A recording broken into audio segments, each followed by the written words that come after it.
Hi, welcome to Doug in Exile. How many of you have ever watched Doug in Exile? This is going to be my final prediction. The Big Taco, this is going to be very conversational. I have no videos. I just made an election map that shows you how I think it's going to go. This is a huge 4-year journey for Trump, and we've covered all the ins and outs. The only way we're going to have a great future in America is if we welcome and embrace immigrants, the dreamers, and all of them, because our ultimate goal is to help the dreamers, but get a path to citizenship for all 11 million or however many undocumented there are here. And it all comes down to tonight, election night. First of all, I don't thank you guys enough ever for watching. Thank you for being in my audience and for letting me blather about what I think. And I always try and present facts. I'm pretty cautious with them. I'm not a conspiracy guy. I'm not trying to do just raw Trump stuff, but I'm here kicking back. Look, I've got my khakis on, got my legs up, because I'm ready to have a final discussion about the election. Welcome to where the happy patriots are. And that includes no matter who wins tonight. I do not let elections dictate my happiness, period. I don't know that we'll know by tonight. The only way we would know is if Trump is in some kind of a blowout situation. However, if it gets to tomorrow, which is Wednesday, and there's reasons why it could take that long. If it's not a blowout in states where they take a long time to count their votes, it could take more than 24 hours. It could take a week. Guys, like Nevada is very slow. Even places like Wisconsin and Pennsylvania are very slow on counting their mail-in early votes versus their day of ballots. And they have different levels of signature checking and all that depending on what state they're in. The way I said, so she wins North Carolina. We could be living here in Nevada, waiting and waiting and waiting. And if you remember, Nevada will take a week to count all their votes. Well, because they go 4 days after. And you'll have more ballots coming in. Yeah. And then you're really going to be used a lot on air because this is going to be lawyers upon lawyers litigating which ballots can get fixed or cured is the language you'll start to see, those provisional ballots. So the nightmare scenario where we're just waiting for weeks, sort of the Florida of 2000. So we may not know for a while unless it's a huge blowout, like beyond the margin of error percentages. And I don't think Fox News is going to be calling Arizona tonight unless it's very, very clear, because they don't want to lose half their audience again. So let me show you my map. I went for a conservative. This is a conservative line over here at giving Trump 271. I actually think he'll get something more like 287, but I gave Kamala Georgia just to be generous. I could have given her any number of these, but I went down here to Georgia and just threw it to her just to make it a little closer. I actually think Trump's going to get Georgia, but Georgia's going to be razor thin, I believe. And that's because the black churches are getting that vote out, but the urban blacks in Georgia are underperforming overall, and rural counties, which would include rural blacks and rural whites in Georgia, are overperforming, which is why it should go to Trump, but I just gave that one to Kamala Harris. That's where I'm explaining it. It's entirely possible that Trump loses North Carolina. North Carolina is razor thin also. And of course, Pennsylvania. I went ahead and gave Kamala Michigan because Michigan's another one that is so close it could easily go for Trump. There's other weirdos out there that say that Nevada could go for Kamala, which I don't know. I don't see how that happens.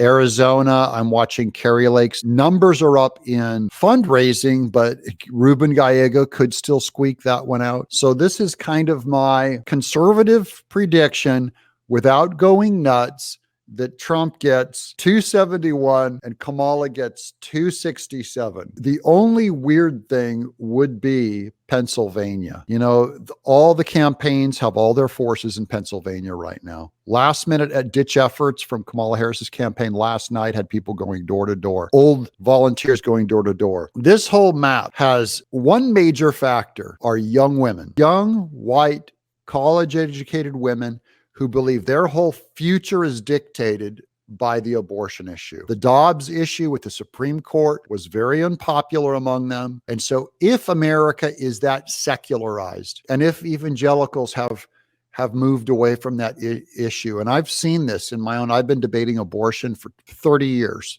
Okay. And I've never seen Americans and the youth especially going so soft on that issue. That could work as a major get out the vote for Kamala that we didn't fully weigh in. So this is about the unweighables, things that we can't see, you can't know. Same way, the black vote, there's an unknowable, and Black and Latinos, it's unknowable how many of them are excited for Trump. I can only say anecdotally, I've never seen Blacks and Latinos this excited about a Republican candidate in my life. Same with Muslims. So those are like things that just change all of these number demographics in favor for Trump. So those are two new things that we haven't seen before. We have not had Roe overturned, and we have not had Blacks, Latinos, Muslims, non-voters excited for Trump. Now, the biggest block of those kind of hard to reach voters showed up for Trump in 2016. Then the media said, we don't like him. And there's a whole section, half of America parks their entire brain in media. They allow, and it's so biased, they allow a 92% Democrat media basically give them their worldview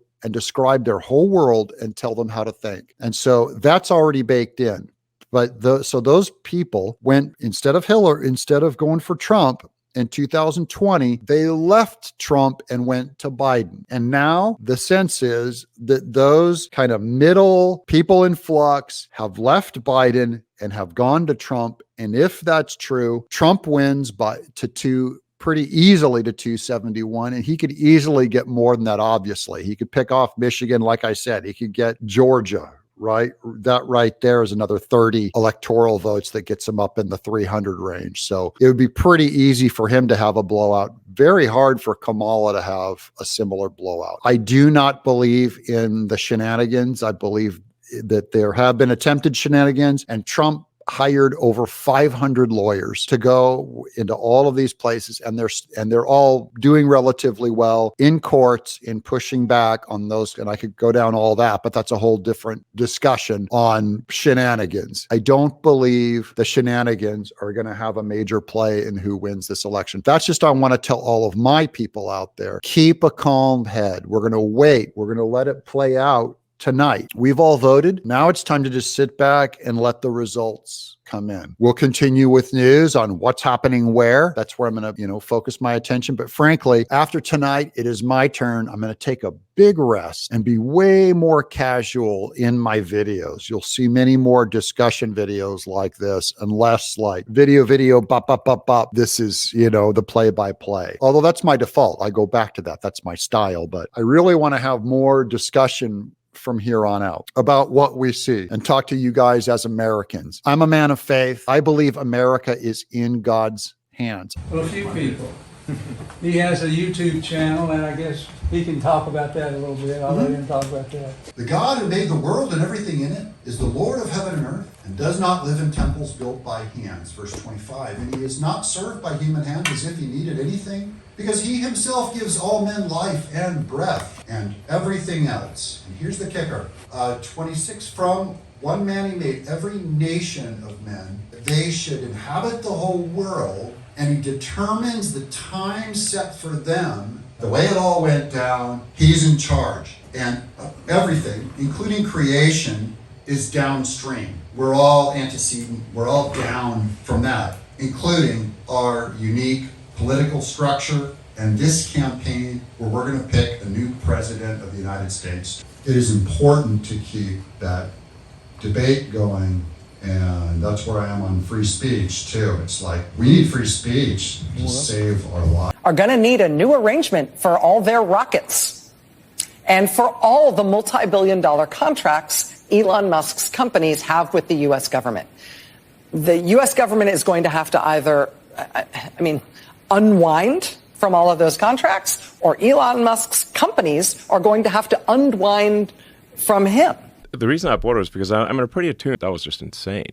This is an untenable reality in national security terms, now that we know what we know about Elon Musk. I believe all things are put under Christ's throne for what he did on the cross. Now, that doesn't mean I get my way, but it just means that there's a God who is not baffled. I want to take you to the parable of Jesus asleep in the bottom of the boat, and the storm comes up, and the disciples all go, "Why are you asleep in the boat? Don't you see that we're about to be killed?" And Jesus wakes up and he's upset at them, going like, "Don't you know who I am?" And he speaks and calms the storm. It appears, if Kamala Harris wins, that God is asleep in the boat. But if you know philosophically who he is, you got to realize he can calm any storm with a word. And I don't know if we have that coming or not. I do believe Trump's going to win. I believe he's going to win big. But man, this is about having some humility about the unknown, that we don't know precise. I don't say that I know precisely what's going to happen, how it's going to happen, and that my confidence is in God. And I also have a lot of confidence in the American patriot. All of you in my In Exile channel, thank you so much for watching and for subscribing. Put in your predictions of how you think it's going to go tonight in the chat below. It'll be fun to see who's right and who's wrong tomorrow. I'm Doug in Exile.